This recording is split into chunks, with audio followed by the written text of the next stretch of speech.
Hi, I'm Tracy Astolfi. I joined the Canadian Armed Forces in March of 1988, and I served until I think it was June of 1991. I was a medic. I served for the Canadian Navy. Although being a medic, I was a support trade, so I could be posted anywhere. So when you're support trade, you can serve for any division of the Canadian Armed Forces. Started off my journey at boot camp, and back then it was in CFB Cornwallis, and we were with a platoon, and we were the sunset platoon for that year.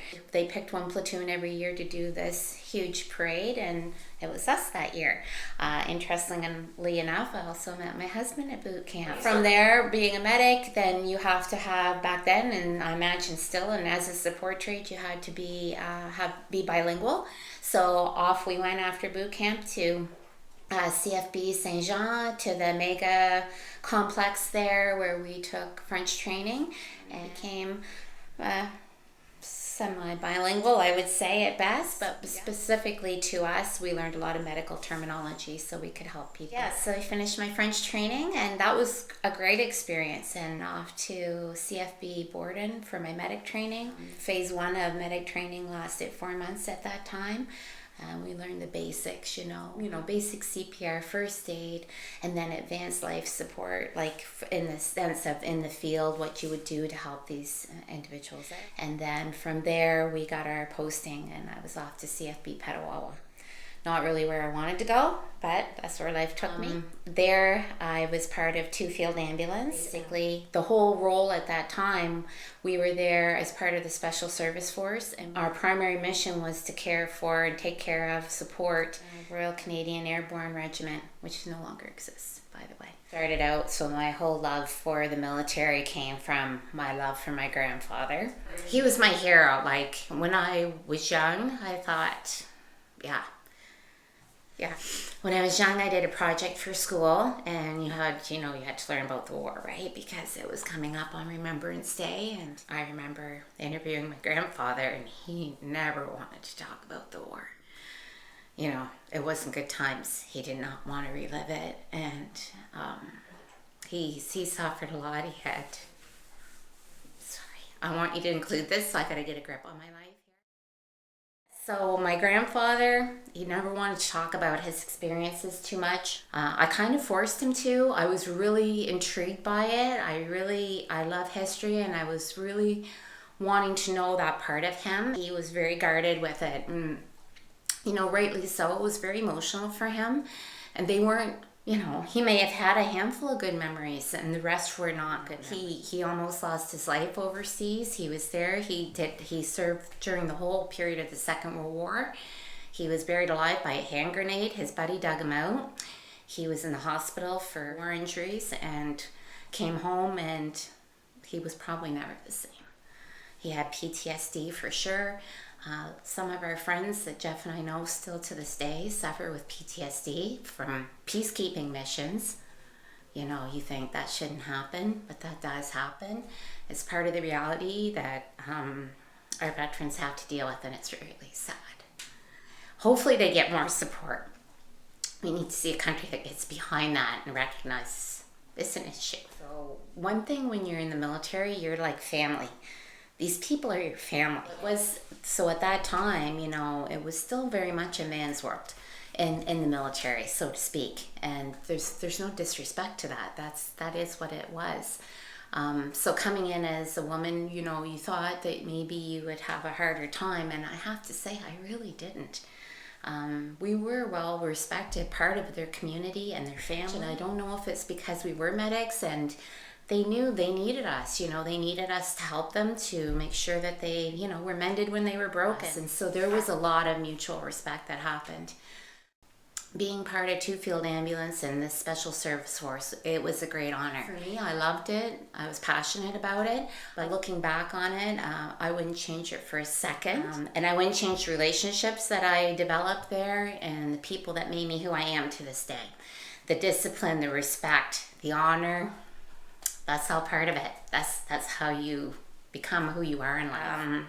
After this interview I did with him, I thought, I wanted to have a stronger connection with him. So went and signed up for Army cadets, and I loved it, and I made it to Chief Warrant Officer, which was a really big deal, and I got to carry the pay stick, and I was so proud of myself. Then from there, after high school, I'm like, I didn't know what I was going to do with my life, to be completely honest. Tried university, that didn't go over very well. I just thought, you know what, I think I'm going to enlist, and I did. I remember going to the recruitment center and thinking, I don't know what I'm getting myself into. You had to do aptitude tests, and spatial reasoning wasn't my strong suit. I'm pretty sure I ended up as a medic because of that. I was empathetic. I loved people. I loved caring for people. So they gave me a few choices. The medic seemed like the right fit for me. A few months later, and I was off to the races, and it was scary. It was exciting and scary all at the same time. And the work that we did was great. I drove the ambulance. I drove an MLVW, which is all the big green army trucks you see on the highway with the canvas back. So, all of our supplies would be in what we call panniers in the back, and we would literally go out in the middle of a field on exercise and support the airborne, build like a field hospital. I drive the ambulance back and forth to the front line, pick up people that were wounded, bring them back, fix them up. Sometimes they go back out, sometimes they go back further for further treatment. And you wouldn't think on exercise that you'd have a lot of people getting hurt, but it was, you could see anything from blisters to broken bones to, some other stuff I won't mention. We always had 10 medics around, and it was great. It was a very supportive environment. I was in the best shape of my life while I was there. Every morning we woke up with a 5-click run, 40 pounds on our bodies, rucksack, helmet, rifle.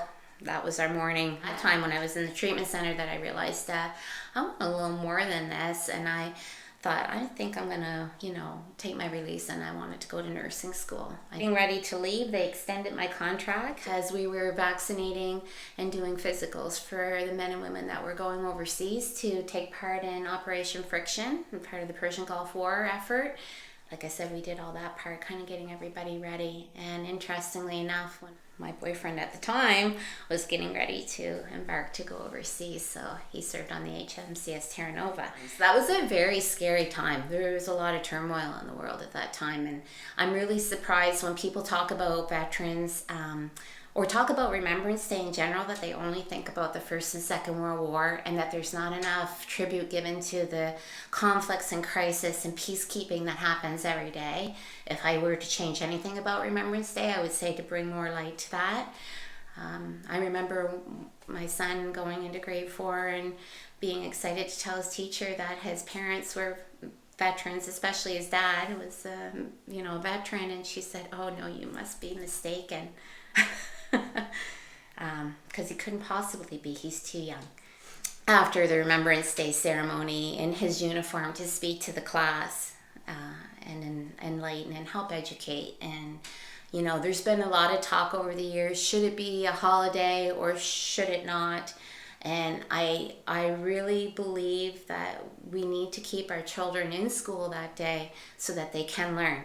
But the day should be devoted to it. The whole day should be about Remembrance Day, education, talking about it, having a little ceremony at their school. That's how they're going to learn about it. And then it comes back to educators to do their job that day and make us proud and help us keep that flame alive, that we're remembering and we're thinking about them and what we can do moving forward for them to help support them.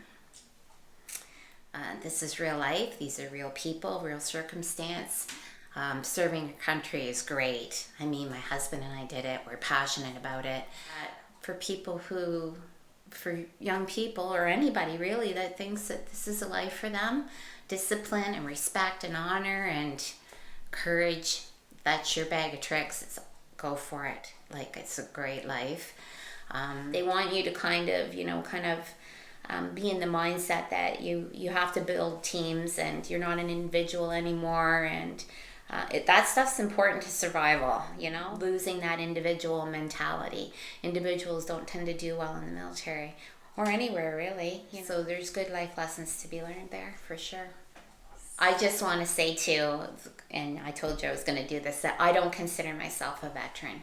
So this kind of a respect point to the people who've actively served in duty and have done peacekeeping missions and really put their life on the line. Those are veterans. Those are my heroes.